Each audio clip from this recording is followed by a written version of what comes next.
आरोग्य में निवेश भाग 27 हिंदी। नैसर्गिक खेती। वैद्य दिलीप गाडगिल, पुणे। नैसर्गिक खेती के बारे में जो सामान्यतः आक्षेप लिए जाते हैं वो ये है कि अगर हम इसी प्रकार से खेती चलाते रहते तो आमदनी तो बढ़ रही है, और फिर उस लोक संख्या के हिसाब से पारंपरिक रीति से अगर खेती करते रहेंगे तो कभी भी वो पर्याप्त नहीं होगी, लोग भूखे रह जाएंगे। और इसलिए ये तकनीक का प्रयोग आवश्यक था जो हरित क्रांति या धवल क्रांति के द्वारा किया गया। ये नहीं करते तो लोग भूखे रह जाते इस प्रकार से। तो इसमें बात ऐसी है कि केवल अमेरिका में ही 35% अन्न वेस्ट में चला जाता है, फेंका जाता है, और वैसी स्थिति बाकी जगह भी है।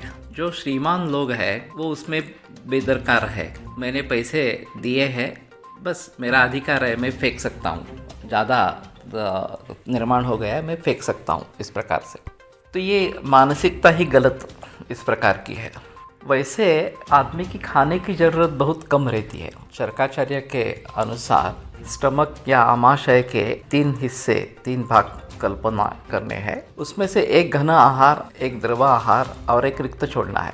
अगर इतनी ही मात्रा में लोग अन्न सेवन करेंगे तो निश्चित रूप से उनका स्वास्थ्य अच्छा बना रहेगा और अन्न की व्यवस्था पर्याप्त इस प्रकार की होगी। सभी के लिए अनाज जो है वो काफ़ी इस प्रकार का रहेगा। और वैसे भी भारत में काफ़ी सारा अनाज फेंका जाता है, क्योंकि उसको जिस तरीके से रखना है, अच्छी तरीके से रखना है, वो नहीं रखा जाता और फिर फेंकने की नौबत आ जाती है।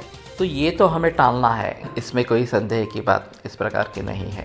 तो अच्छी तरीके से उसका संरक्षण अगर हम करेंगे और उचित मात्रा में लोगों तक पहुंचाएंगे तो फिर भी ये नौबत नहीं आएगी। अभी कोविड-19 में कुछ सारे सेवाभावी संस्थाओं ने या फिर शासन ने गरीब लोगों तक खाना पहुंचाया है, और भारत जैसे विशाल देश में भी ये पॉसिबल हुआ है।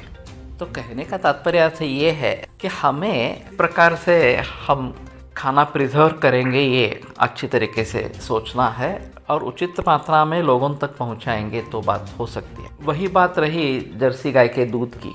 जब हमारी खिलार केवल 1.5-2 लीटर तक दूध देती थी, वहाँ जर्सी गाय 27-28 लीटर तक दूध देती है, और इसलिए उसका प्रचलन बढ़ गया। अभी देसी गाय का प्रचलन फिर से जब बढ़ने लगा तो गिर गाय का उत्तेजन मिल गया, उसको एक्सपोर्ट भी किया गया, और ये 10-12 लीटर दूध यहाँ पे देती है। अगर अच्छी तरीके से उसकी निगरानी होती है तो ये भी 20-25 लीटर तक दूध दे सकती है। तो जर्सीकरण करने का कोई मतलब ही नहीं था। हमें सिर्फ इस प्रकार के गाय को समर्थन देना चाहिए था, उसकी बढ़ोतरी कैसी है उसके बारे में सोचना था, और बाकी गायें भी, देसी गायें भी किस प्रकार से ज़्यादा दूध देगी इसके बारे में सोचना था। लेकिन मैं चाहता हूँ कि इसमें तकनीक का प्रयोग न हो, केवल नैसर्गिक पद्धति से जो दूध बढ़े वही हमारे लिए अच्छा है। और इतना सब करने के बावजूद भी स्टडी कहता है कि भारत में बहुत सारा नकली दूध है जो जहरीला इस प्रकार का है। तो इतना संकरीकरण करने के बाद भी भारत में ये स्थिति रही है, तो अब तो हमें आंखें खोलनी है और देसी गाय का प्रचार प्रसार बढ़ाना है। उसका दूध नैसर्गिक पद्धति से कैसे बढ़े वो देखना है, तभी नैसर्गिक खेती अच्छी तरीके से हो सकेगी।